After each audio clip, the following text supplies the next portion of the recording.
La ville dehors est toujours bruyante. Le trafic est dense comme une rivière. Les néons scintillent, esquissant une nuit tout à fait ordinaire dans une société civilisée. Mais dans le silence, on sait que cette prospérité ne dure plus que 72 heures. Elle est assise seule dans son appartement, devant les 3 écrans d'affichage. Les données bondissent frénétiquement comme un électrocardiogramme d'un mourant, puis s'arrêtent étrangement et brusquement. Ce n'est pas une fluctuation Internet ordinaire ni une attaque de hacker. C'est lui qui, avec son propre programme d'exploration web, a extrait des fragments des journaux périphériques de quelques bases de données, que seuls certains instituts de recherche très spécialisés consultent habituellement. Rapport d'activité biologique anormale numéro, aérosol de rage. Modèle d'efficacité de transmission dépassant le seuil de 470%.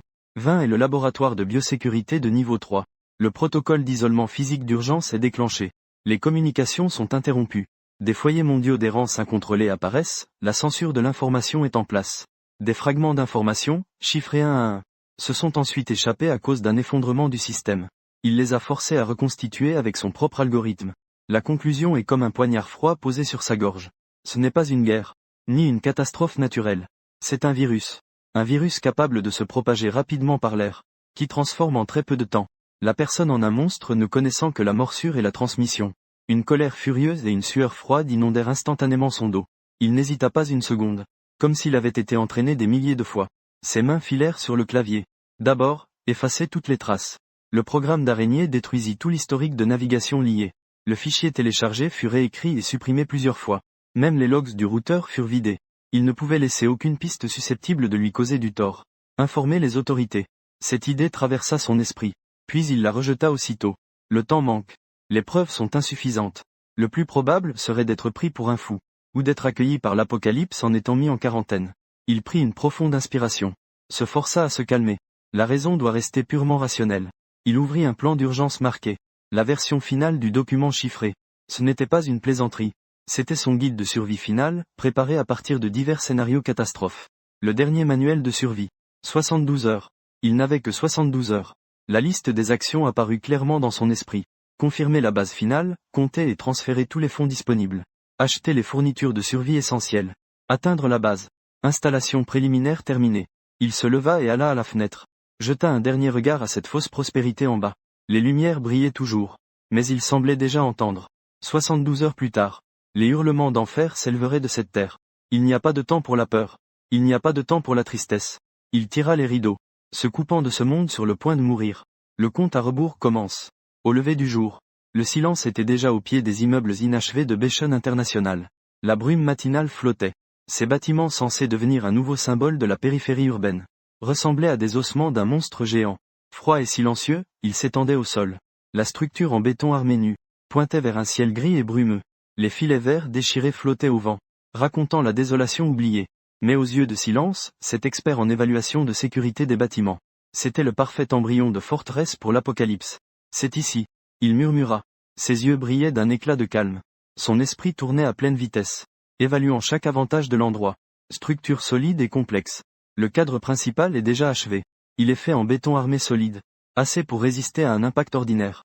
La structure intérieure est comme un labyrinthe.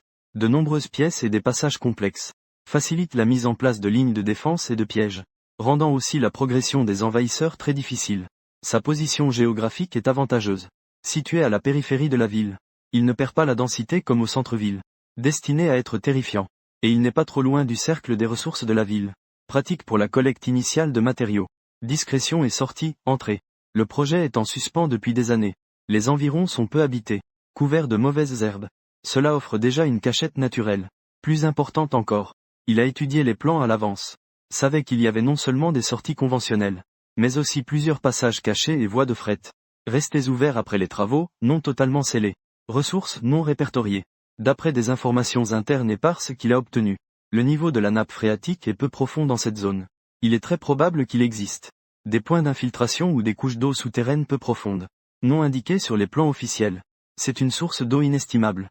D'énormes quantités d'armatures en acier, ciment, sable, gravier et conduites laissées sur les chantiers de construction gratuits.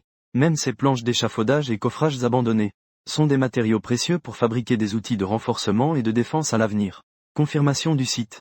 L'étape suivante est d'exploiter au maximum la valeur de ces 72 heures.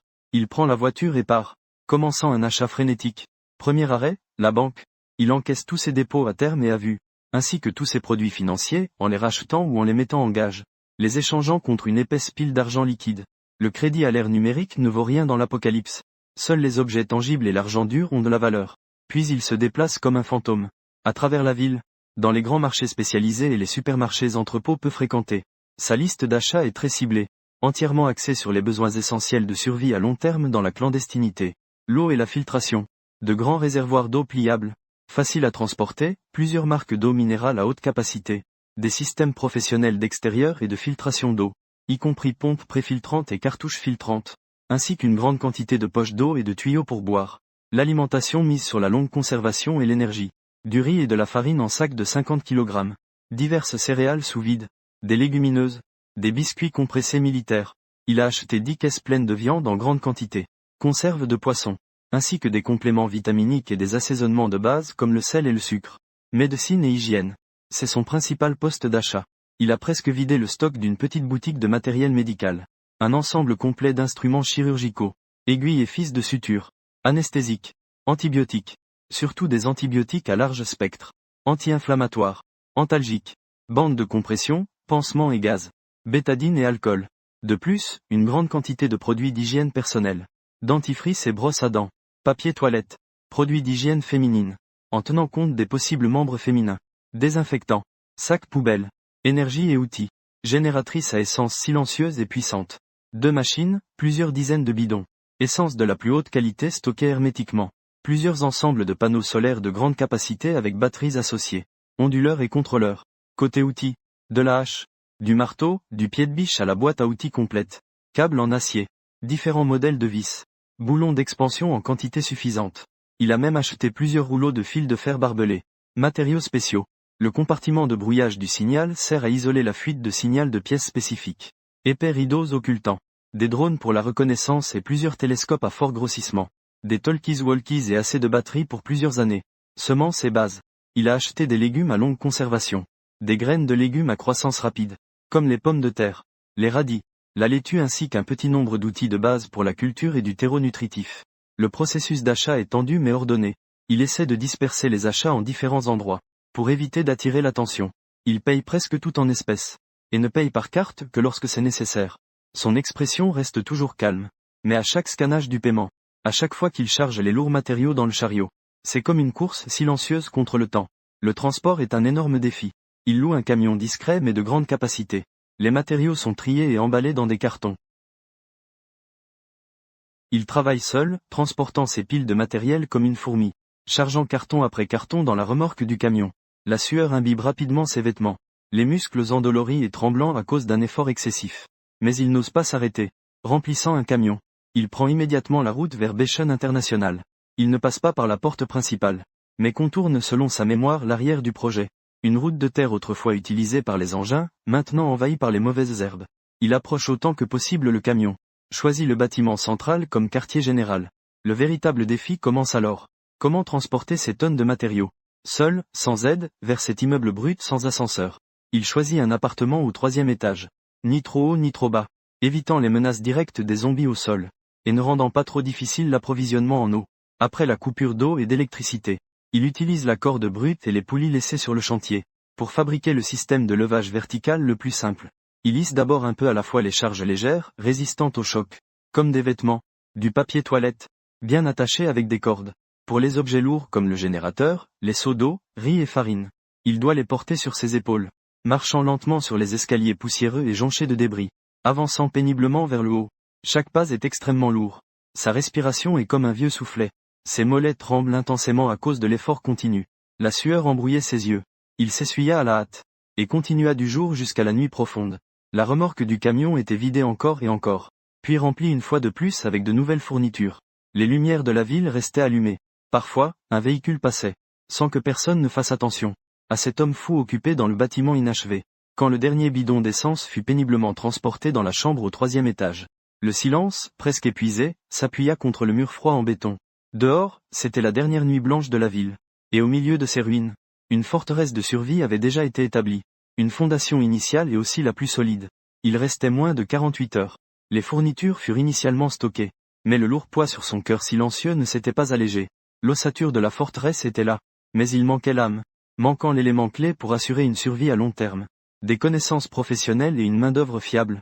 Le loup solitaire pouvait peut-être avoir un avantage au début de la catastrophe grâce à sa préparation. Mais pour survivre dans ce long monde post-apocalyptique, il avait besoin de compagnons. Son regard s'était fixé sur 2 personnes. La première étant Lin Wei, un enquêteur épidémiologique sur le terrain du Centre de contrôle des maladies, avec qui il avait eu une brève rencontre. Ce qui avait le plus marqué, c'était et une précision dans le détail. Connaissance médicale. Expérience en prévention épidémique. Un esprit calme. Il incarne la vision parfaite d'une équipe médicale. Sa valeur est inestimable. Comment le faire entrer volontairement dans la forteresse avant la catastrophe? L'avertir de ne pas. Il ne croira pas une supposition d'un ingénieur en bâtiment. Il le prendra juste pour un fou. Voire appellera la police, silence. Assis dans une pièce remplie de fournitures, tapotant inconsciemment son genou du doigt. Il a besoin d'une raison qui ne peut pas être immédiatement vérifiée, mais qui est assez grave, pour que ce professionnel la prenne très au sérieux. Un plan prend forme dans son esprit. Un mensonge sophistiqué utilisant les asymétries d'information et les barrières professionnelles. Il sort un téléphone prépayé jetable, et compose le numéro professionnel de Lin Wei. Dr Lin, ici Shen Mu, le représentant du maître d'œuvre du précédent projet d'évaluation environnementale. Sa voix reste calme comme toujours. Lin Wei au bout du fil semble un peu surprise, mais répond poliment. Monsieur Shen, que puis-je pour vous? Je serai bref. Silence. Le ton devient grave. Notre entreprise effectuait un forage géologique sur le site du projet Bechen International. Lorsqu'elle a accidentellement percé une couche suspectée d'être une décharge abandonnée de déchets médicaux. Sur place, il y avait une fuite de réactifs chimiques d'origine inconnue. Et certains ouvriers présentaient des infections respiratoires aiguës et des symptômes anormaux du système nerveux. Il se montrait extrêmement agressif. Il a délibérément utilisé des réactifs chimiques issus de déchets médicaux. Troubles du système nerveux. Ces mots-clés ont conduit notre entreprise à fermer d'urgence le projet. Mais la situation pourrait être pire que ce que l'on imagine. Je suspecte qu'il pourrait y avoir un risque biologique. Il fit une pause, portant un coup fatal. Je sais que cela dépasse mon domaine d'expertise. Mais compte tenu de la sensibilité de l'incident et du risque public potentiel, je pense qu'il faut faire appel à un expert en contrôle des maladies autorisé, pour une évaluation urgente sur site et un isolement préliminaire. Je doute de l'efficacité des canaux officiels actuels. Alors vous avez été la première personne à laquelle j'ai pensé. Le silence au bout du fil dura quelques secondes. Il entendit la respiration légèrement haletante de Lin Wei. Il jouait sur sa responsabilité professionnelle et sa curiosité. Lieu précis. Description des symptômes, y a-t-il des échantillons? La voix de Lin Wei devint effectivement sérieuse, puis rapidement silencieuse. Elle fournit l'adresse du bâtiment inachevé, et décrivit en détail les ouvriers. Cet état oscillant entre maladie et manie. Ceci est presque une ébauche floue des premiers stades du virus de la rage. J'arrive tout de suite. Avant que j'arrive et ne rende un premier jugement. Assurez-vous absolument que le site soit totalement isolé. Personne ne doit partir. Et essayez autant que possible d'empêcher l'entrée de personnes extérieures. Lin Wei ordonna fermement, compris. Je t'attendrai à l'entrée. Silence, raccrocha. Il prit une profonde inspiration. Le sentiment de culpabilité causé par la tromperie passa en un éclair, puis fut immédiatement écrasé par l'instinct de survie. Il l'avait attiré ici frauduleusement. Ce fort presque coupé du monde, à certains égards, l'avait aussi sauvé. Ensuite, le second objectif. L'ancien gardien du bâtiment en ruine, Lao Zhou. Contrairement à la manipulation complexe envers Lin Wei, le silence choisit une méthode plus directe avec Lao Zhou. Il arriva avec une liasse épaisse d'argent liquide, et trouva Lao Zhou et son fils Zhou Rui, dans la cabane modeste où ils vivaient. Lao Zhou avait une 50aine d'années, la peau foncée, le visage marqué par les intempéries. Son regard portait la vigilance et la simplicité typique des ouvriers modestes. Son fils Zhou Rui était mince et trapu, les yeux perçants, reflet du silence profond dû aux années d'activité en plein air. Sans détour, il posa une partie de l'argent sur la table, et s'adressa directement à eux. Oncle Zhou Rui, le monde est peut-être sur le point de basculer. Ce n'est pas une crise économique. C'est pire. Comme dans les films, une épidémie ou autre chose qui tue. Beaucoup de gens, l'ordre va s'effondrer. Le père et le fils Lao Zhou regardent l'effondrement, puis le silence. Ils ont l'air incrédules. Je ne suis pas fou, dit le narrateur d'une voix calme, posée. J'ai stocké beaucoup de provisions. Juste dans cet immeuble. J'ai besoin de connaître chaque recoin de cet immeuble. Chaque brique, chaque personne ici. J'ai aussi besoin de quelqu'un pour garder cet endroit. Il regarde Zhou Rui. Zhou Rui est un guide de plein air. Tu en sais plus que moi à ce sujet. Il montre l'argent. C'est une avance sur récompense. Pas un salaire. C'est pour acheter notre chance de survivre ensemble. Pour une période qui peut être très longue. Il y a des provisions de survie que j'ai préparées dans l'immeuble. Et un endroit sûr où rester pour m'aider. C'est aussi pour vous aider vous-même. Le vieux Zhou fixe les yeux de silence, semblant évaluer la véracité de ses paroles. Zhou Rui est plus direct. Comment peux-tu prouver cela? Je ne peux pas prouver. Mais au plus tard dans une journée, vous verrez des signes. silencieusement et calmement dit. Le choix vous appartient de rester. Nous faisons face ensemble à un départ. Prendre l'argent et se débrouiller. Long silence. Enfin, Lao Zhou ouvrit lentement la bouche. Avec une voix rauque. J'ai regardé cet immeuble pendant 8 ans. Je le connais comme mon propre jardin. Sous-sol, il ne peut pas y avoir d'infiltration. Quelle tuyauterie peut encore servir? Je sais clairement qu'il a jeté un coup d'œil. Fils. Puis regarda à nouveau cette pile d'argent. Dans ce monde, nous deux, père et fils, n'avons nulle part où aller. Zhou Rui hocha aussi la tête. Son regard devint déterminé. La coopération initiale était fondée sur l'intérêt et l'instinct de survie. Elle fut conclue. Lorsque Lin Wei conduisit la voiture avec la boîte d'échantillonnage professionnel et l'équipement de protection. Arrivé à Beishan International. Il vit Shen Mo, Lao Zhou. Zhou Rui et les 2 autres attendaient là. La scène sur place n'était pas aussi chaotique et isolée qu'il l'imaginait. Il n'y avait qu'un silence mortuaire sur les ruines. Monsieur Shen. Lin Wei fronça les sourcils. Regardant prudemment les 2 autres en silence. S'avança. Bloquant son chemin. Un soupçon d'impuissance et de gravité sur le visage. La situation du docteur Lin pourrait être plus complexe que ce qui a été dit au téléphone. Pour des raisons de sécurité, veuillez d'abord nous suivre jusqu'à la zone sécurisée à l'intérieur. Je vous expliquerai tout en détail ensuite. Cet endroit pourrait ne plus être très sûr.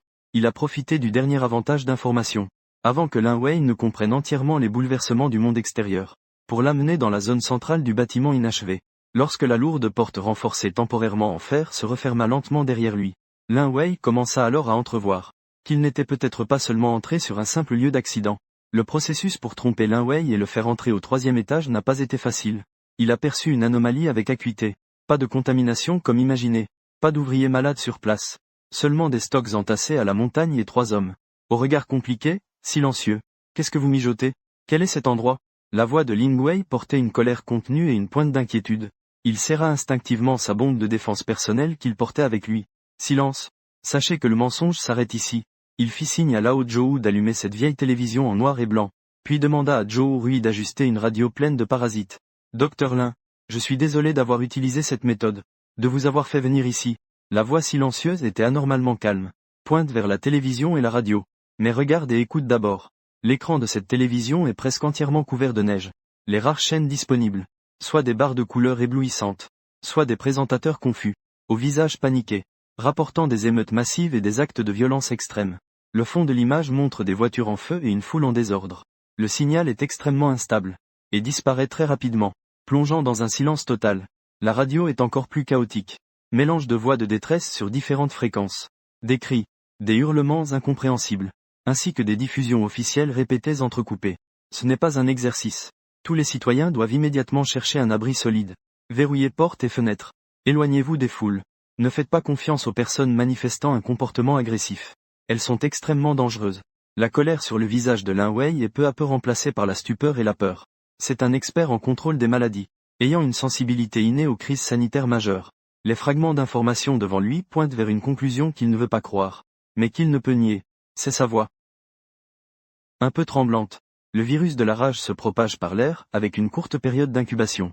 Les personnes infectées perdent leur raison. Extrêmement agressive. Shen Moyan a donné une conclusion claire et concise. J'avais obtenu des informations à l'avance. Je me suis préparé. Ici se trouve notre unique chance de survie pour le futur. Cela désigne les provisions entassées autour de nous, ainsi que Lao Zhou et Zhou Rui.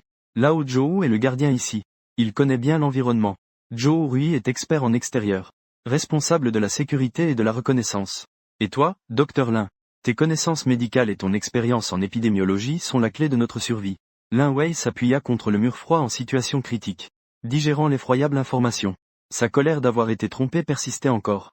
Mais plus forte était sa gratitude d'être encore en vie. Et sa confusion face au désastre inconnu. Regardant en silence. Observant la posture silencieuse mais ferme de Lao Zhou et son fils. Il comprenait qu'il n'y avait pas d'autre meilleur choix. Je comprends. Dit-il finalement à voix basse. Acceptant ainsi ce fait accompli. À ce moment-là, Zhou Rui pointa soudainement vers une vue lointaine à travers la fenêtre. Tout le monde se rassembla près de la fenêtre soigneusement recouverte d'un tissu occultant. Et regarda dehors à travers une fine fente. On voit dans la direction de la ville s'élever plusieurs colonnes de fumée noire dense. Comme des feux de détresse désespérés. Des bruits d'explosions vagues. Des sirènes et un hurlement terrifiant formés par un rassemblement inhumain. Même à cette distance. Ils parviennent faiblement au gré du vent. La fin du monde n'est pas imminente. Elle est déjà là. Que devons-nous faire? Lin Wei prend une profonde inspiration. Forçant sa volonté à entrer en mode professionnel. Il regarde silencieux. La réponse de silencieux le surprend. Ce n'est pas du renforcement. C'est du camouflage. Explique-t-il. Dehors c'est extrêmement chaotique. Les zombies et les survivants errent sans but comme des mouches sans tête. La première chose à faire n'est pas de se transformer en forteresse voyante, mais de faire en sorte que d'extérieur, cet endroit ressemble comme les années passées, à une ruine sans valeur, totalement oubliée. Sous sa direction, les 4 se mettent immédiatement en action. Joe Rui s'occupe du périmètre, effaçant avec précaution les traces de pneus d'entrée des véhicules et leurs empreintes, remettant debout au mieux les herbes écrasées. Lao Ju et Silencieux traitent les traces à l'intérieur du bâtiment. Ils ont laissé des empreintes en transportant des fournitures dans les escaliers et les couloirs. Les traces de glissement sont soigneusement nettoyées. Ils cachent les fils électriques d'éclairage temporaire dans l'ombre, dans les coins ou derrière les tuyaux. Lin Wei aide à vérifier la couverture des fenêtres, afin de s'assurer qu'aucune lumière ne s'échappe pendant la nuit. Ils empilent même avec ingéniosité certains déchets et matériaux de construction, abandonnés initialement éparpillés dans le bâtiment, à des entrées et passages clés, pour que cela ressemble à des obstacles naturels, formés par le vieillissement. Lorsque tout est terminé, les 4 observent à nouveau à travers les fentes vers l'extérieur. Leur forteresse semble véritablement avoir disparu. Elle redevient cet édifice morne. Le Bagzan international abandonné par le monde, parfaitement intégré dans ce décor d'apocalypse. À l'intérieur, la vie et l'ordre sont à peine maintenus. À l'extérieur, c'est un enfer en flammes totales. Dans le silence, il n'y a que leur souffle lourd. Et, au loin, les échos continus du chaos, symbolisant la fin de la civilisation. Le premier jour après l'apocalypse, la lumière filtre à travers des fissures étroitement masquées, jetant de faibles taches lumineuses sur les murs de béton poussiéreux. Un nouveau rythme silencieux à l'intérieur de la forteresse commence à remplacer l'ancien chaos et la peur. Le silence se tient au centre du poste avancé du 3e étage, comme un ingénieur en chef d'un instrument de précision, commençant à répartir les tâches. Construire la forteresse fantôme idéale selon lui. Les principes fondamentaux ne sont que 3, et ils traversent chaque détail. Sans lumière, sans son, sans trace. Joe Rui pointe silencieusement vers ces quelques caisses de panneaux solaires lourds. Ce sont nos lignes de vie. Ils ne peuvent pas être installés sur le toit, trop voyants. Cherchez tous les murs intérieurs orientés au sud, ou les zones d'ombre naturelles formées par les balcons en hauteur pour les fixer. L'angle d'installation doit être bien calculé, pour assurer l'efficacité. Mais il ne faut jamais voir de reflet depuis aucun angle extérieur. Joe Rui hocha la tête. Il comprenait cette quête extrême de dissimulation. Il ressemblait à un gecko, commençant à grimper et mesurer entre les structures des hauts immeubles. Il insérait habilement chaque panneau solaire, dans l'ombre même du bâtiment. Vu de loin, il se fondait presque dans le mur tacheté. Le vieux Joe se tourna silencieusement vers Lao Kan. Conservez l'eau et la clé. Cette couche souterraine d'infiltration d'eau dont tu as parlé. Nous devons immédiatement établir un système stable de prélèvement d'eau, avec des conduites de petit diamètre, posées le long des fissures existantes du bâtiment ou des puits de conduites abandonnés, bien dissimulés. En même temps que la rénovation du système de drainage du toit, toutes les eaux de pluie sont conduites à travers des conduits cachés vers des réservoirs de stockage intérieurs, sans jamais autoriser la moindre voie d'eau stagnante exposée à l'extérieur. Le vieux Joe sortit ses croquis denses et méticuleux de ses précieuses peintures, sur lesquelles étaient indiqués des tracés de conduite que lui seul comprenait, et des points d'eau potentiels. Il me les donna. Les canalisations de cet immeuble sont plus familières pour moi que les rides sur ma main. Le docteur Lin resta silencieux. Finalement, il regarda Lin Wei. La chaîne d'approvisionnement alimentaire doit être établie. Nous avons besoin d'une ferme intérieure. Choisir une pièce sans fenêtre ou dont les fenêtres peuvent être complètement scellées à l'ombre. Utiliser une culture sans sol en intérieur. Employer des lampes LED pour plantes afin de fournir la lumière. Privilégier les légumes à feuilles et les tubercules à croissance rapide et résistants à l'ombre. Il fit une pause. Sans oublier l'hygiène et les soins médicaux. La gestion des déchets est une priorité absolue. Aucune odeur ni trace visuelle ne doit subsister. Lin Wei accepta la mission. Il nettoya une petite pièce étroite, et commença à installer des étagères pour la culture. Il prépara des solutions nutritives. Les fournitures médicales furent soigneusement triées, organisées avec une discipline rigoureuse. Il conçut aussi un protocole sanitaire strict, incluant la purification secondaire et l'ébullition de l'eau de pluie recueillie. Quant aux déchets, le petit incinérateur que Lin a silencieusement déniché, fut mis à contribution, installé dans un coin bien ventilé, et éloigné des zones principales d'activité. La cheminée était reliée à un système artisanal de filtration par eau et adsorption au charbon actif.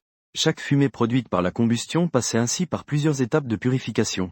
Au final, il ne reste qu'une vapeur d'eau à peine visible. En matière de défense, Shen Mo et Joe Rui ont mis l'accent sur la surveillance avancée. Ils ont installé, à quelques centaines de mètres autour de l'immeuble en construction abandonné, sur des chemins clés, des capteurs de vibration à pression, et des fils de pêche transparents presque invisibles, comme demi-lignes. L'autre extrémité de ces demi-lignes est reliée à différentes zones à l'intérieur du bâtiment, où des alarmes simples fabriquées avec des canettes et des cailloux sont placées. Joe Rui, plus encore, a utilisé ses compétences en extérieur. Pour installer au point stratégique des caméras de surveillance à distance camouflées, les câbles de transmission sont posés le long des ombres des murs, et transmettent les images vers un ancien écran au cœur du poste de commandement. L'ensemble de la forteresse fonctionne comme un instrument de précision soigneusement réglé. Sous l'ombre de l'apocalypse, elle opère silencieusement en suivant la règle de la stricte discrétion. Pas de bruit, pas de lumière brillante. Seulement des chuchotements parfois étouffés. Le léger cliquetis des outils et matériaux qui se heurtent. Et la corde tendue dans le cœur de chacun, toujours prête à vibrer. Ils ne sont plus 4 individus séparés, mais sont devenus une merveille indispensable de cette forteresse fantôme, soutenue par sa vie fragile mais tenace. Après 2 semaines de calme, la première véritable crise survint. Au crépuscule, Joe Rui, comme d'habitude, profita de la tombée du jour comme couverture, pour effectuer sa patrouille périphérique quotidienne. Il ressemble à une ombre. Silencieusement il glisse entre les mauvaises herbes à la taille, et les matériaux de construction abandonnés. Son regard perçant balaie tout signe inhabituel. Au début, tout est normal. Le souffle du vent, le chant des insectes, le contour silencieux d'une ville au loin. Mais quand il s'approche du côté et du fort, près de ce chemin de terre abandonné, ses pas s'arrêtent brusquement. Les traces dans la boue sont désordonnées. Ce ne sont pas des empreintes humaines claires, mais une démarche traînante et chancelante. Nombreuses empreintes et rayures se chevauchent, piétinant les herbes folles d'une zone tout entière. Plus importante encore, une odeur vague flotte dans l'air, mêlant pourriture et puanteur fétide. Joe Ruixin, nerveux comme un tambour battant, s'abaisse immédiatement, et recule rapidement derrière un mur bas en ruine. Il lève ses jumelles, et regarde dans la direction des traces et de l'odeur. À environ 100 mètres, il aperçoit des dizaines de silhouettes, errant sans but parmi les ruines. Leurs vêtements sont en lambeaux, leur peau d'un gris blanc malsain, leurs mouvements rigides et déformés. Ils émettent des gloussements sans signification dans leur gorge. Ce sont les terrifiants zombies infectés enragés. Ils semblent être une odeur portée par le vent, ou un mouvement purement aléatoire, lentement rapprochant de la direction approximative du fort.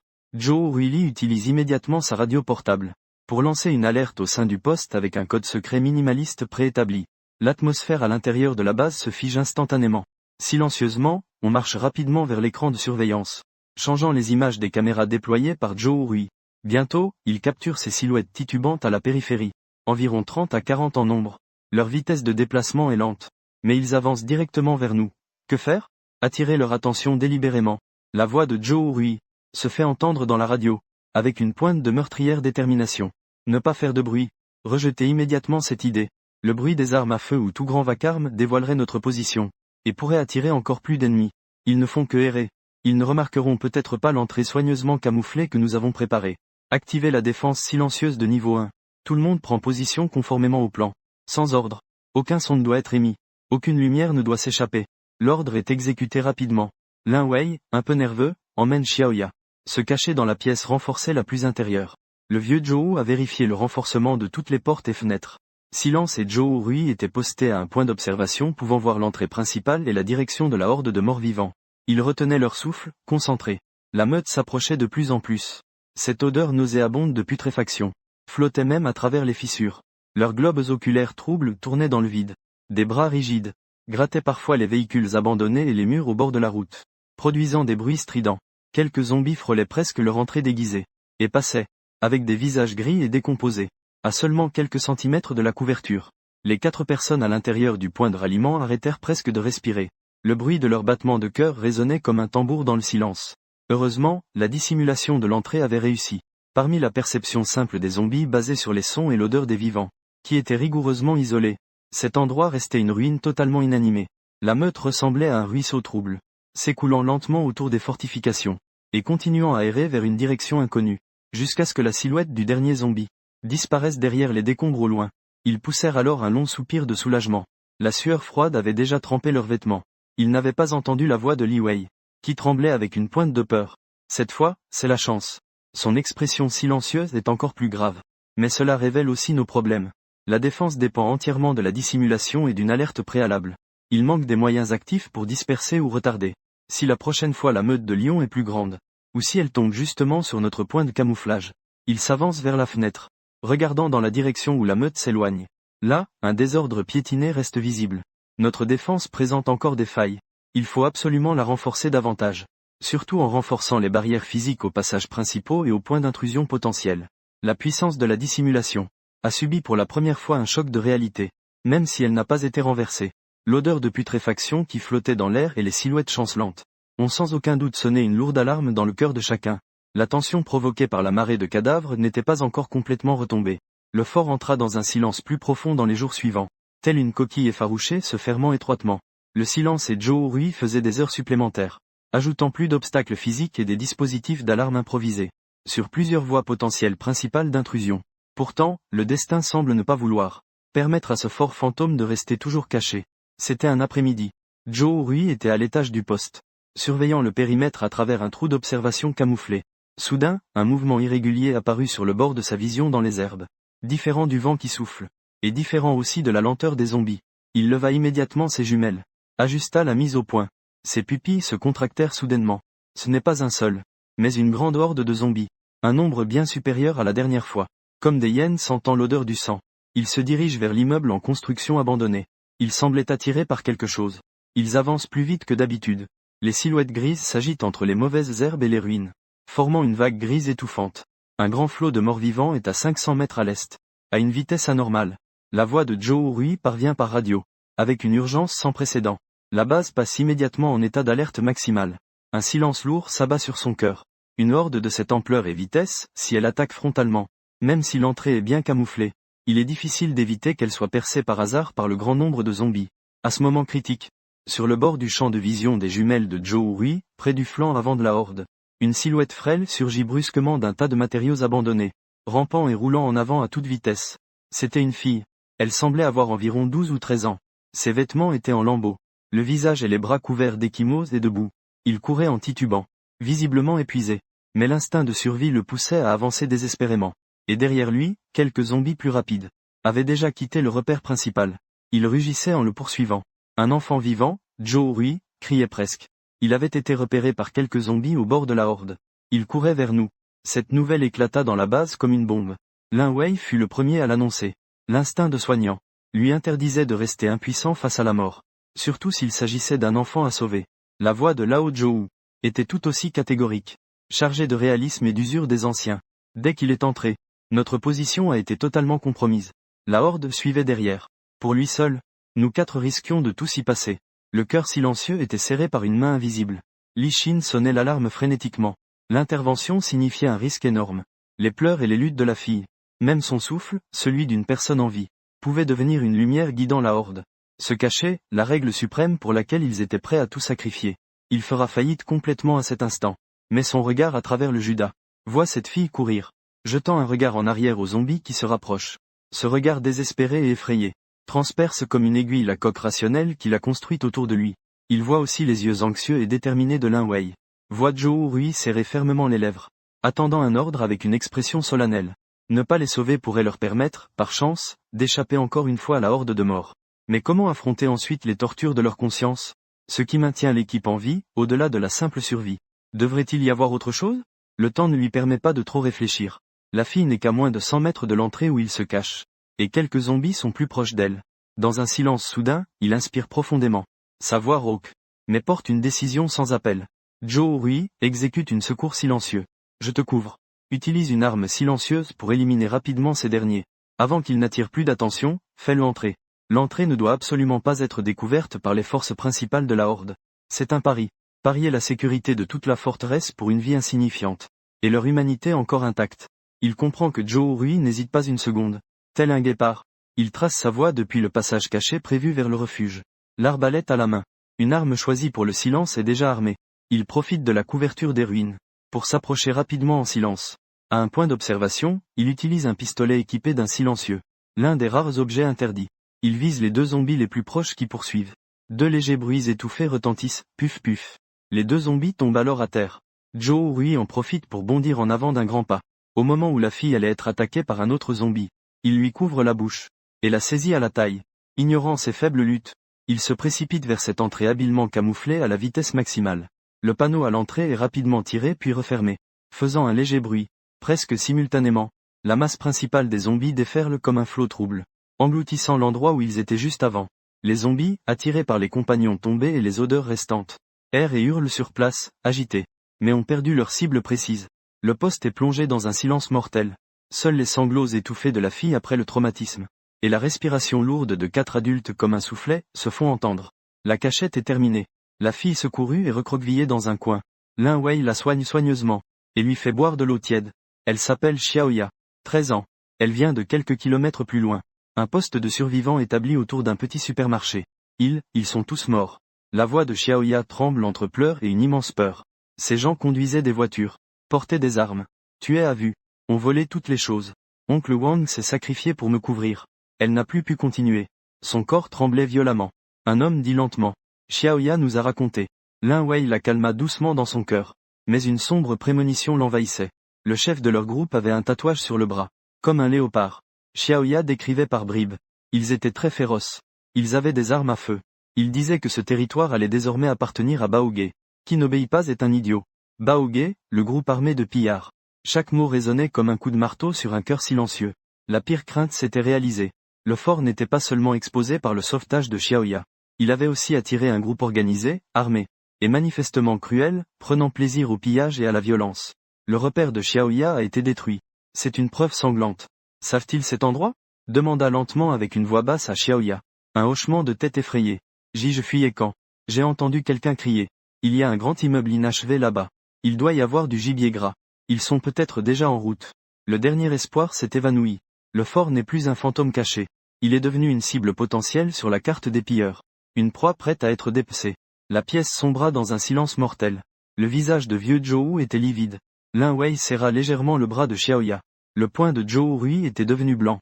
Son regard était tranchant comme un couteau. Lentement ferma les yeux. Prit une profonde inspiration. Et quand il les rouvrit, tout doute et lutte à l'intérieur avaient disparu. Ne restant que froide détermination et calme de pierre. Le mode furtif est terminé. Il annonça d'une voix basse, mais chargé d'une force indiscutable. À partir de ce moment, le fort passe en mode piège défensif. Il se dirigea vers le plan dessiné à la main de l'immeuble inachevé. Le regard balait comme un scanner, frôlant chaque étage, chaque couloir. Ils ne sont pas des zombies sans cervelle. Ils observent. Ils testent. Ils cherchent les points faibles. Un doigt silencieux appuie lourdement sur plusieurs points clés du plan. Alors, nous allons transformer ce qu'ils considèrent comme un mouton gras, en un labyrinthe mortel. Vieux Zhou, tu es chargé de bloquer toutes les voies secondaires. Les conduits d'aération et les fenêtres pouvant être utilisés, en les scellant complètement avec du ciment et de la pierre, en ne laissant que les voies principales et quelques passages piégés que nous avons prévus. Zhou Rui, tu es le chasseur. Je veux que tu installes des pièges mortels le long des itinéraires où ils risquent le plus d'entrer. Des pièges cachés sous des couvertures. Des trappes munies de camouflage. Ding Zhen, toi pour le poison. Installe des dispositifs d'allumage à distance dans toutes les zones d'accumulation de matières inflammables. Mets en place des postes de tir à distance en hauteur, en utilisant des arbalètes, et utilise des câbles d'acier abandonnés pour créer des déclencheurs semi-verrouillés et des lignes de coupe. Dr Lin, toi et Xiaoya êtes responsables de transférer tous les matériaux non essentiels vers les étages supérieurs, d'établir une deuxième et troisième maison sûre, et en même temps de préparer suffisamment de fournitures médicales, en particulier les garrots et les antibiotiques. Ces ordres s'enchaînent les uns aux autres, clairs et rapides. Pas le temps d'avoir peur, pas le temps de se plaindre. L'instinct de survie écrase tout. L'ancienne forteresse fantôme commence à perdre son manteau de dissimulation, révélant ses crocs féroces. Un bruit sourd de béton en mélange retentit dans le couloir silencieux. Le vacarme strident des découpeurs métalliques. Et, lors de la pose des pièges,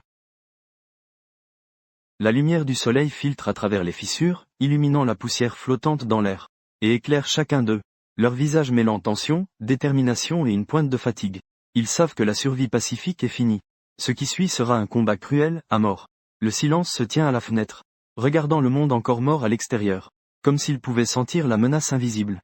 Se rapprochant pas à pas, il caresse doucement le cadre froid et rugueux de la fenêtre, murmurant, « Viens, voyons qui sortira vivant de ce labyrinthe. » La nuit comme une encre épaisse recouvre lentement l'intérieur de la forteresse inachevée de Beishan International. Les préparatifs finaux s'achèvent en silence. Toutes les lumières inutiles sont éteintes. Seule la lueur faible des écrans de surveillance éclaire le silence. Le profil lourd de Zhou Ruining. Lin Wei, vieux Zhou et Xiaoya se sont repliés dans une pièce sécurisée aux étages supérieurs. Ils sont arrivés. Zhou Rui fixait l'écran. Sa voix était très basse. On voyait quelques phares vacillants s'approcher de loin. Finalement, ils s'arrêtèrent autour de l'immeuble inachevé. 2 véhicules tout-terrain modifiés se déchargèrent. 7 ou 8 hommes tenaient des machettes et des barres de fer. Il y avait même 2 fusils de chasse. Ils étaient tout à fait désinvoltes. Une cigarette pendait de leur bouche. Leur rire résonnait étrangement dans le silence de la nuit. Le chef était un homme large d'épaules et au ventre imposant, avec un tatouage flou d'une tête explosée sur le bras. C'était précisément Baoge, frère Léopard. Il jaugea l'escalier plongé dans le silence. Il cracha au sol.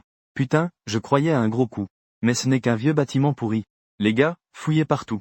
Cette salope, elle s'est planquée où? Et ramassez tout ce qui a de la valeur. Les pillards éclatèrent de rire. Comme des chiens de chasse rentrant au chenil. Ils se dispersèrent pour se jeter vers plusieurs failles qui semblaient les plus faciles à pénétrer. Ils ne prenaient même pas ces ruines au sérieux. Le premier pillard poussa une porte en bois cassé laissée entr'ouverte, astucieusement manipulée. Il entra d'un pas. Mais sous ses pieds, la dalle de béton apparemment solide s'effondra soudainement. Un cri bref retentit dans la neige. Le sol est couvert de barres d'acier affûtées. Le son s'interrompt brusquement. Les personnes derrière sont effrayées, et deviennent immédiatement prudentes. Herbe cache un piège. Un autre pillard tente de grimper par une fenêtre latérale. Il vient de poser la main sur le rebord, et déclenche une fine corde presque invisible. Sifflement brisant le silence. Une arbalète installée au-dessus sur le côté tire soudain, perçant directement son épaule, le projetant en arrière. Il pousse un hurlement terrible. Faites attention. Cette maison est hantée. Le visage de Bao devient sombre. Il met de côté son mépris.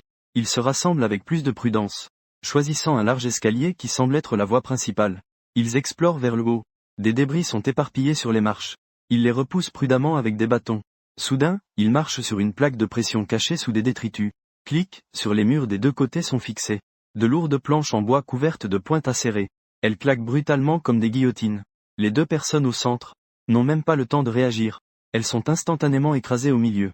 Le bruit des os qui se brisent et les rires d'agonie donnent la chair de poule. Reculez vite, reculez. Le frère Panthère, à la fois surpris et furieux, prend les devants et court vers le bas de l'escalier. Dans la confusion, quelqu'un heurte un baril d'huile insignifiant. Boum! En à peine une dizaine de minutes, une flamme éclate instantanément. Avale les deux derniers qui couraient derrière. Les cris déchirants résonnent comme des notes venues de l'enfer.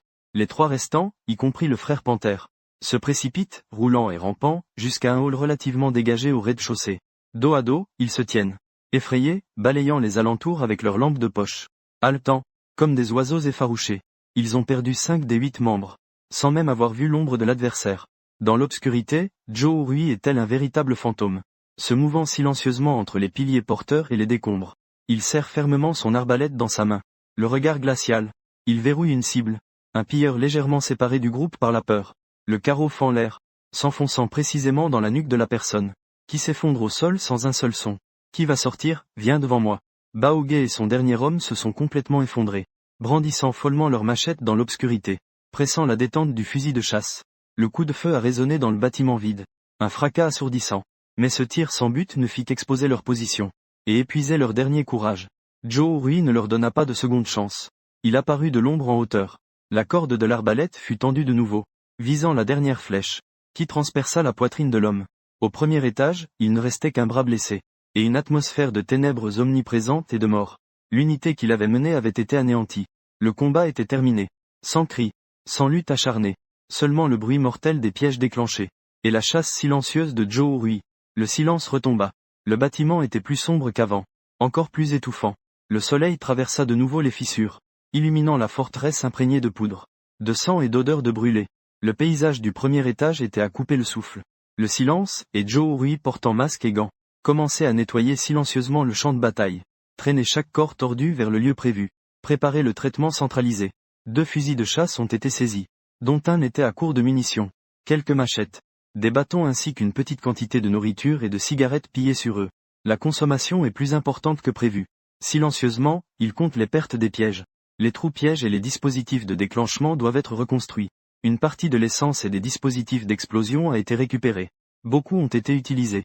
Lin Wei est descendu pour aider au traitement. Son visage était pâle sur place, mais son regard reste déterminé. Il a vérifié les blessures de Xiaoya. Frontalement, il fronça les sourcils. La plaie était un peu enflammée. Nos réserves d'antibiotiques sont faibles. Un anti-inflammatoire spécifique est nécessaire. La joie de la victoire fut courte. La dure réalité, comme une marée froide, les submergea rapidement. La forteresse a tenu bon. Mais le prix fut lourd. Les installations défensives sont gravement endommagées. Les munitions, le carburant et les médicaments sont en pénurie. Plus importante encore, ils ont été complètement exposés, le frère Lippard malgré sa fuite honteuse. Il est toujours en vie. Il a découvert l'existence de cet endroit, et a compris combien il est difficile à gérer. Il a également constaté la richesse qui s'y trouve. À ses yeux, il ne se résignera pas si facilement. L'ancien Joe cracha un peu de salive mêlée de sang, s'étant malencontreusement coupé la main en nettoyant. D'une voix rauque, il dit: « Nous avons subi une si grande perte. La prochaine fois, ce sera sûrement encore pire. » Tout le monde comprenait cela. Se cacher n'est plus une option. La simple défense passive n'est pas une solution durable. Ils sont comme un hérisson dont le nid a été découvert, en blessant l'ennemi, mais exposant leur ventre vulnérable. Ils restaient silencieux dans le hall du rez-de-chaussée, couverts de sang et de traces de combat, balayant du regard ses compagnons épuisés, puis les murs qui avaient besoin d'être réparés, avant finalement de regarder les ruines dangereuses à l'extérieur. Ils se trouvaient face à un choix stratégique difficile. Continuer à tenir la position, profiter du temps pour réparer et renforcer la défense, pariant que Baogué ne reviendrait pas immédiatement, ou qu'il pourrait encore repousser l'ennemi grâce au piège lors de la prochaine attaque. Mais c'était comme dépenser ses ressources sans fin. Le problème des médicaments restait non résolu. Il fallait donc agir de manière proactive. Sortir pour chercher les médicaments essentiels. Chercher plus d'armes et de carburant. Ou même risquer de tenter de contacter des survivants, non pillards qui pourraient exister aux alentours, pour obtenir des informations, ou établir des alliances extrêmement fragiles. La première option est relativement sûre, mais passive. La seconde est pleine de risques inconnus, mais pourrait offrir une lueur d'espoir. Alors que le silence s'abaisse et plonge dans la réflexion, pesant le pour et le contre de ces deux choix, Zhou Rui, responsable de la veille extérieure, descendit rapidement les escaliers. La voix pressée. Frère Shen a plusieurs voitures. Elles viennent vers nous, à grande vitesse. Le cœur de silence se serra soudainement. Le pire scénario s'était produit. La représaille arrive si vite. Il courut jusqu'au Judas, et vit à distance une poussière soulevée par le vent. 3 véhicules tout-terrain modifiés et encore plus extravagants, rugissant comme des monstres d'acier, comme des requins sentant l'odeur du sang, fonçant droit sur l'immeuble inachevé. Sur la voiture de tête, ce bras familier, le robuste personnage tatoué d'une tête explosée, tenait des jumelles, regardant méchamment cet endroit où il avait perdu homme et matériel.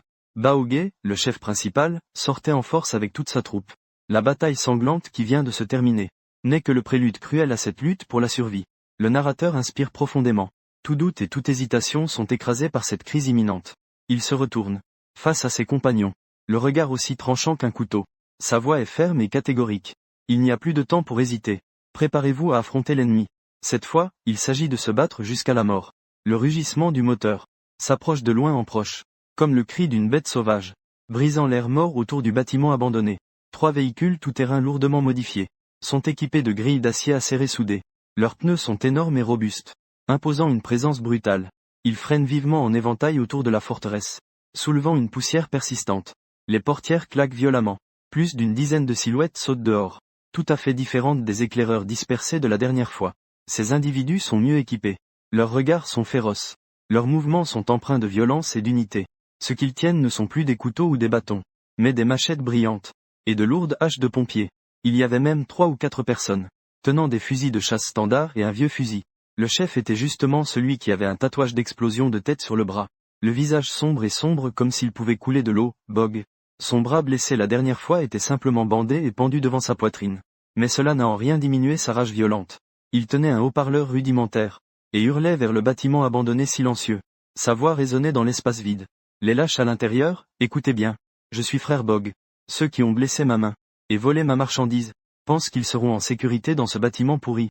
Rêvez encore, cracha-t-il une salive. Il continua à crier. Ouvrez la porte pour moi maintenant. Remettez-moi cette petite fille. Sortiez toute votre nourriture, boissons et tout ce que vous avez pour moi.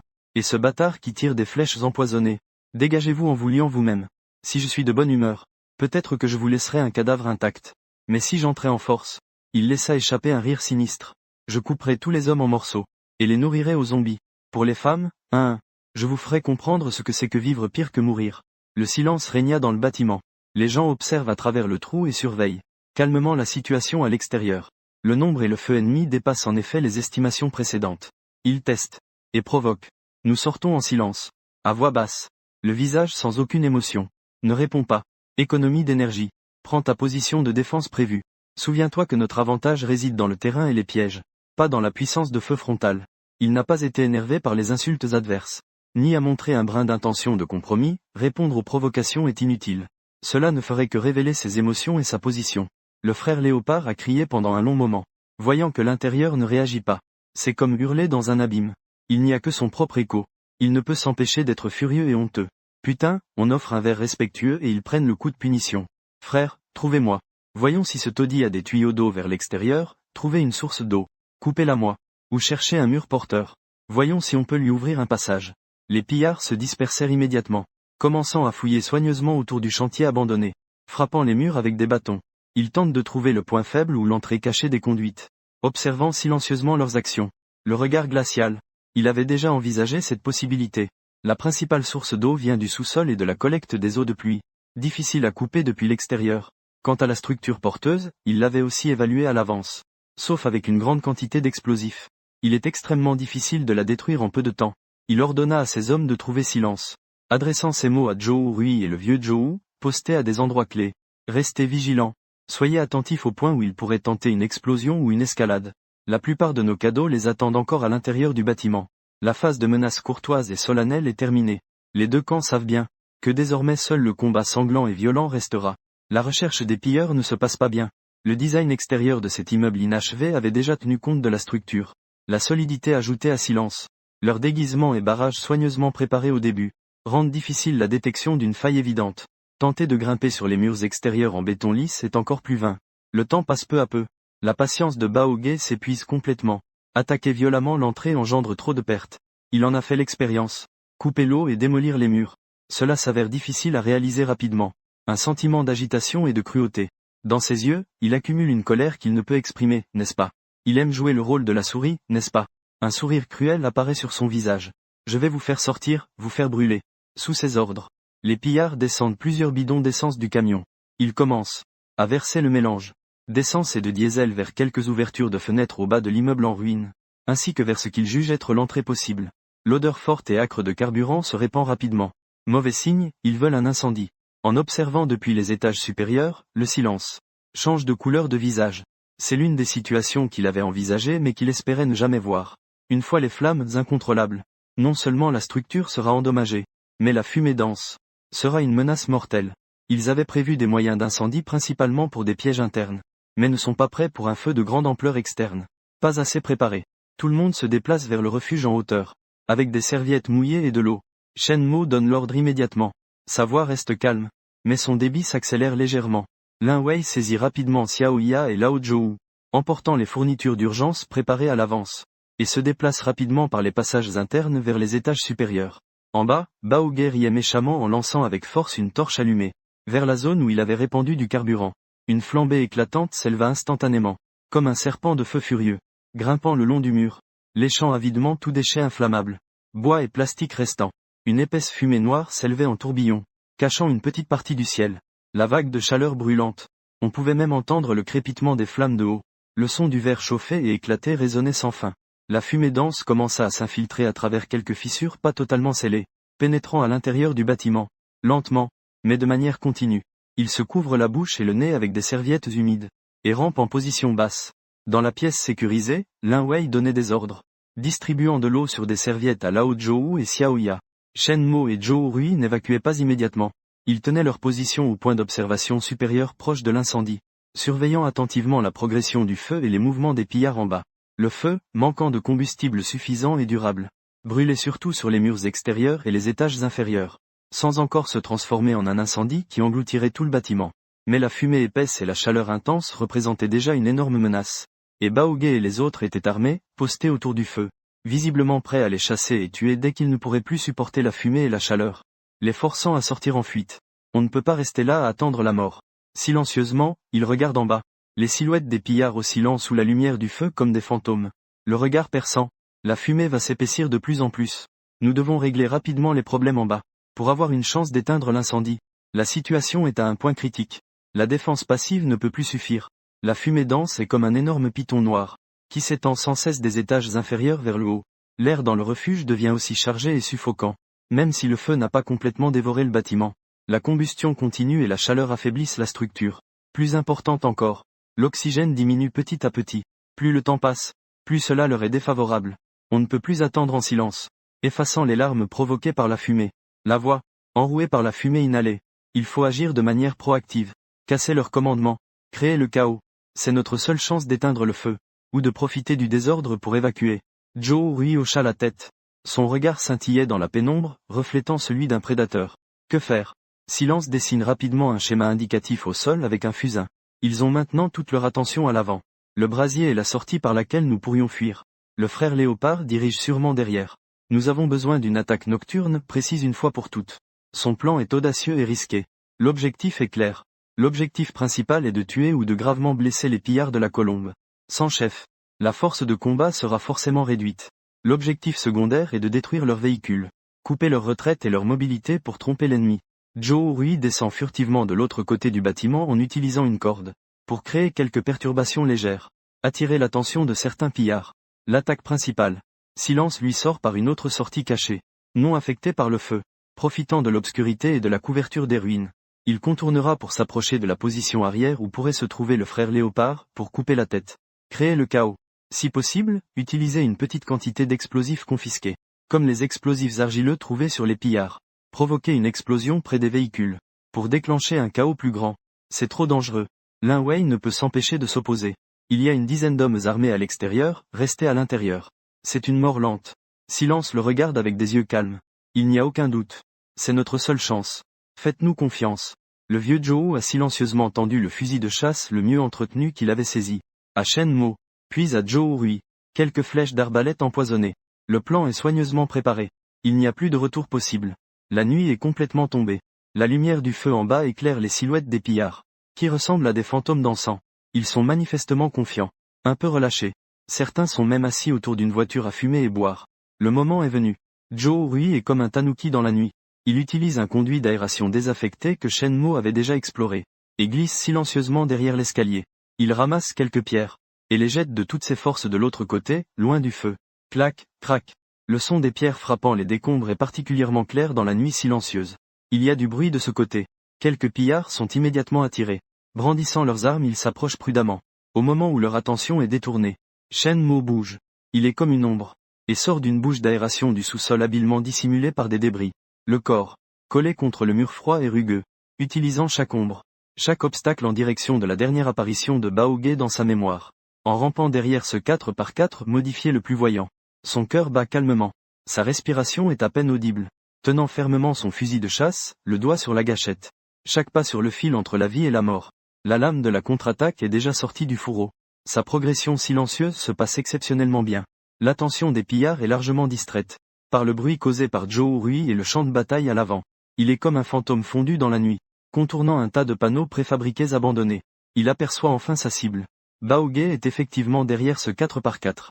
Dos à silence, tenant un talkie-walkie. Impatient, pressant ses hommes d'accélérer la recherche. Marmonnant des jurons sales. À moins de 30 mètres de silence. C'est une chance dans la portée efficace d'un fusil de chasse. Une occasion unique. Silence retient son souffle. Brandit solidement son fusil de chasse. Le viseur fixe fermement le large dos de Baoge. Juste au moment où il s'apprête à appuyer sur la gâchette. Un coup de feu soudain déchire la nuit. Ce n'est pas Silence qui a tiré. Ce n'était pas non plus venant de la direction de Zhou Rui, mais de côté du bâtiment inachevé. C'était ce pilleur distrait par Zhou Rui, qui semblait avoir découvert quelque chose. Dans la tension, il a tiré au hasard.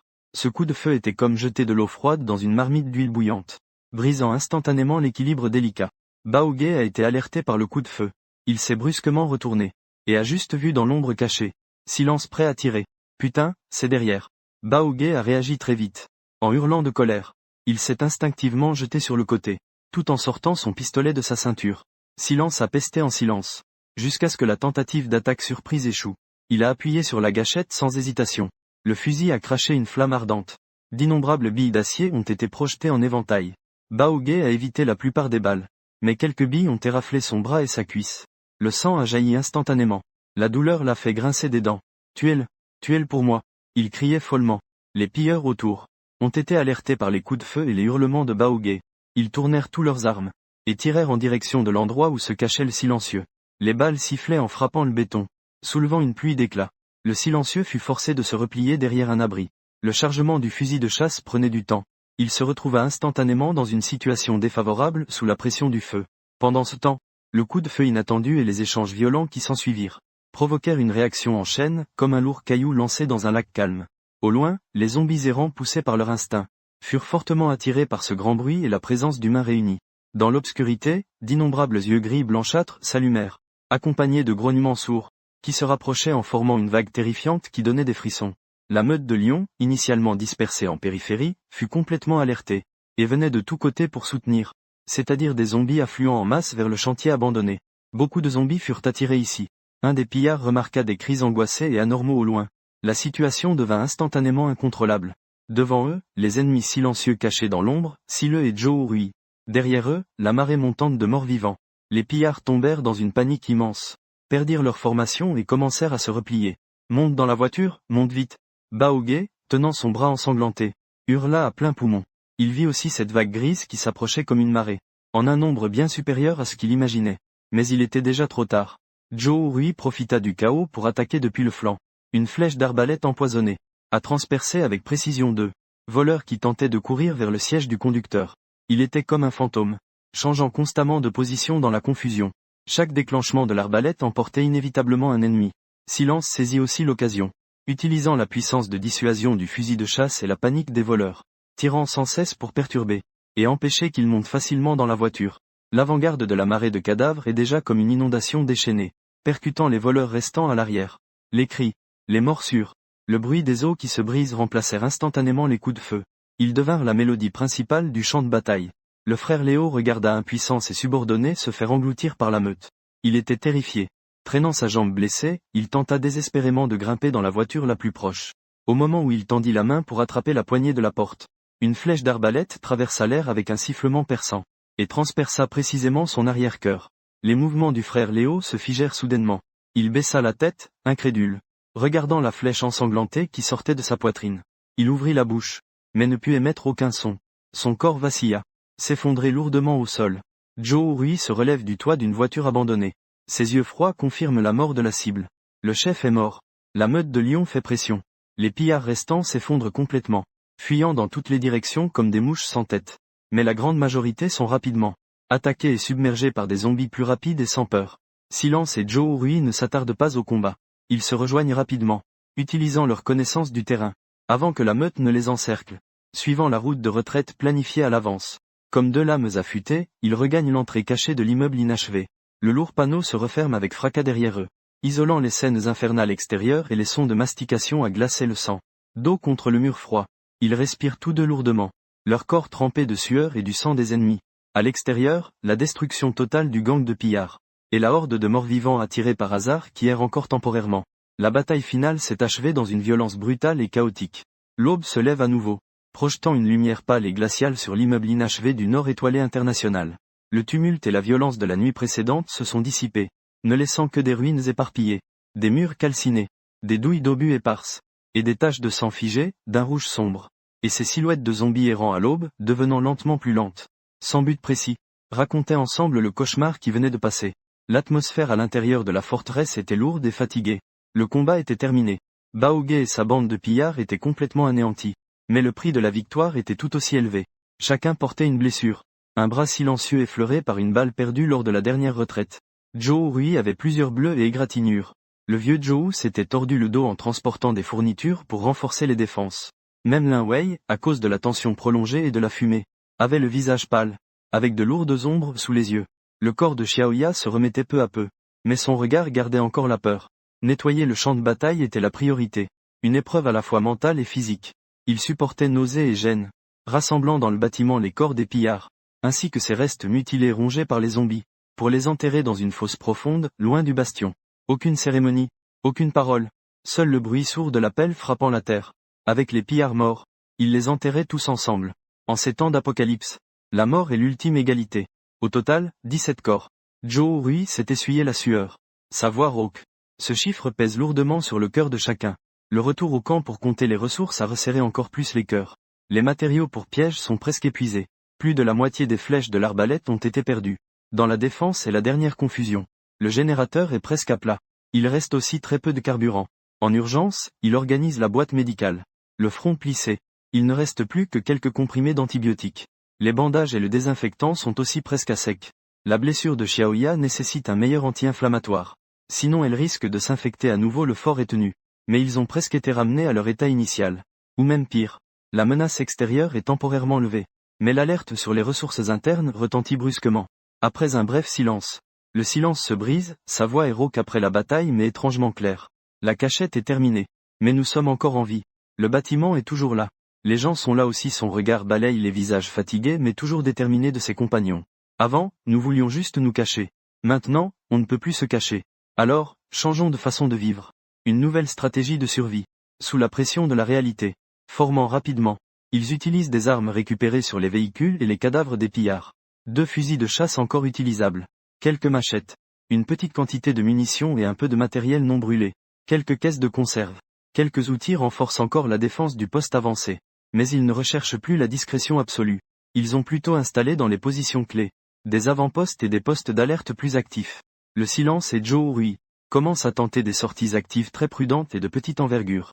Leur objectif est clairement de chercher des médicaments, du carburant et des sources de matériel durable. Ils évitent moins systématiquement toute trace comme avant, et commencent à explorer consciemment les environs, dressant des cartes plus précises. Lors d'une sortie, ils découvrent à environ 3 km, un micro-village de survivants basé autour de plusieurs serres et d'une petite usine de transformation. Le village compte peu d'habitants, une dizaine de personnes seulement, vivant principalement de la culture et de l'artisanat, faible en combat, mais manifestement bien organisé. Après un contact extrêmement prudent et suspicieux, les deux parties établissent une relation d'échange très fragile basée sur le troc, en utilisant le silence. Ils échangent certains outils et pièces qu'ils ne peuvent pas utiliser eux-mêmes, contre les légumes frais cultivés par l'autre et une petite quantité d'herbe. Ce contact est extrêmement risqué. Les deux parties, armes en main, gardent leur distance. L'échange est bref et silencieux. Mais ce lien ténu est comme un fin fil, qui rattache cette forteresse isolée à la société humaine extérieure encore existante. Même si ce lien est si fragile, si incertain, les jours passent dans la réparation, la prudence et des échanges limités. Jour après jour, les blessures guérissent lentement. Dans le potager sur le toit en danger, les légumes nains, soigneusement cultivés, poussent de nouvelles pousses vertes. Bien que fragiles, ils regorgent de vie. Un matin ordinaire, le soleil parvient à percer après plusieurs jours de grisaille. Shenmo et Lin Wei inspectent les plants sur le toit, désherbant prudemment. Xiaoya est assise dans un coin relativement sûr, feuilletant silencieusement un livre de contes, légèrement abîmé, trouvé dans les ravitaillements des pillards. Le vieux Zhou et Zhou Rui inspectent en bas le câblage des panneaux solaires, discutant de comment améliorer l'efficacité de stockage de l'électricité. C'est alors que, cette vieille radio qui a toujours été leur lien ténu avec le monde extérieur, se mit à, dans le bruit de la modulation de fréquence. Soudain est apparue une voix masculine, bien que faible et mêlée d'interférences électriques, mais d'une clarté et d'une assurance exceptionnelles. Répète, voici le refuge temporaire du Centre national de réponse aux situations d'urgence, établi provisoirement à la base de Wangshan, à environ 200 km au nord-ouest, offrant un abri de base, des soins médicaux et des rations alimentaires. Les survivants recevant ce signal doivent évaluer leur situation, et avancer avec prudence. Répète, cette voix est intermittente, mais telle une lumière déchirant l'obscurité. Elle a instantanément captivé l'esprit de tous. Ils ont interrompu leurs gestes, retenu leur souffle, et se sont rassemblés autour de la radio, jusqu'à ce que ce message soit diffusé en boucle. Le signal fut de nouveau submergé par le bruit, followed by un long silence. L'espoir, comme ce faible signal au loin, existe faiblement mais réellement. Il n'apporte pas la joie historique, mais plutôt une réflexion profonde et lourde de sens. 200 km dans ce monde post-apocalyptique équivaut à une malédiction céleste. Partir ou rester? Le silence lève la tête. Son regard balaye la crise. Le visage calme effleure Xiaoya. Le regard plein d'espoir longe le rez-de-chaussée. Les silhouettes occupées du père et du fils Lao Zhou, regardant enfin au loin, ses contours flous des montagnes. Il ne répondit pas immédiatement à cette question, mais tendit la main pour saisir doucement celle de Lin Wei, couverte de terre. Sa main était rugueuse, mais chaude et ferme. La dissimulation était terminée. Il déclara lentement, d'une voix calme, mais empreinte d'une force sans précédent. Mais la maison est toujours là. Le chemin à venir. Nous le parcourons ensemble. Faut-il s'accrocher à ces ruines imprégnées de sueur et de sang, ou risquer de poursuivre cet espoir incertain? La réponse reste incertaine. Mais au moins, en cet instant, sur cette forteresse solitaire chargée de cicatrices, ils se possèdent l'un l'autre, et ont le courage de continuer leur route.